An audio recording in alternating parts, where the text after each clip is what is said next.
బెజవాడ గుంటూరు ఇప్పటికే వాస్తున్న స్టాగ్నేషన్ లో ఉంది. అమరావతిలో రైజింగ్ ఉంది. ఆ మధ్య 40 లక్షలకు పడిపోయినటువంటి రేటు ఇప్పుడు 2 కోట్లు 3 కోట్లు చెప్తున్నారు. కానీ కొనే వాళ్ళ సంఖ్య తక్కువ ఉంది. భూమి లేదు అక్కడ. బెజవాడ గుంటూరులో అంతకుముందు భూమి బాగుండేది. ఇప్పుడు మా ఇళ్ళ ఏరియాలో పద్దాక వచ్చి స్థలాలు చూసుకునేవాళ్ళు, ఖాళీ స్థలాలు ఇళ్ళు కొనుక్కోవడం. ఇప్పుడు ఎవడు కనబడట్లా. జగన్ ఉన్నప్పుడు కూడా వచ్చారు విపరీతంగా, ఇప్పుడు ఎవడు కనబడట్లా. మన వరదలు వచ్చాక ఇంకా తగ్గ ఉంటుంది. వరదలు వచ్చాక శాంతం తగ్గినాయి. అట్లాంటి పరిస్థితుల్లో చూసుకోవాలి. కాబట్టి అక్కడ వీళ్ళు కన్ఫ్యూజ్ అవుతున్నారు. అది తేలేదాకా కొంత ఇబ్బంది ఉంటుంది అనమాట. అది ఏం చేయలేడు.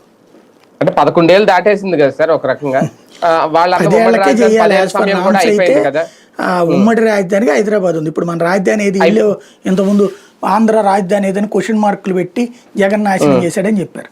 మరి ఏడాదిన్నర అయిపోతున్నా కూడా నువ్వు ఆంధ్ర రాజధాని ఏదో ఇంతవరకు ఎందుకు కన్ఫర్మ్ చేయట్లా? అంటే 10 ఏళ్ళు అయిపోయిన తర్వాత మొన్న మధ్యన మళ్ళీ దాన్ని పొడిగించమని అడుగుతారు, పొడిగిస్తారు, అడిగారు, అవలేదు, అది చేయమని చెప్పేశారు వాళ్ళు.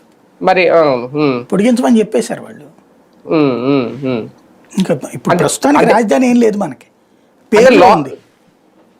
అంటే గెజెట్ విషయంలో తాత్సారం లేదంటే లోపం మన దగ్గరే ఉందా? అంతే కదా, ఎవరు అడగాలి? ఇప్పుడు గెజిట్ ఏమి ఇవ్వాలా? గెజిట్ అంటే అమరావతి దానికి జ్యూరిస్డిక్షన్ ఇవ్వాలా. ఇప్పుడు విజయవాడ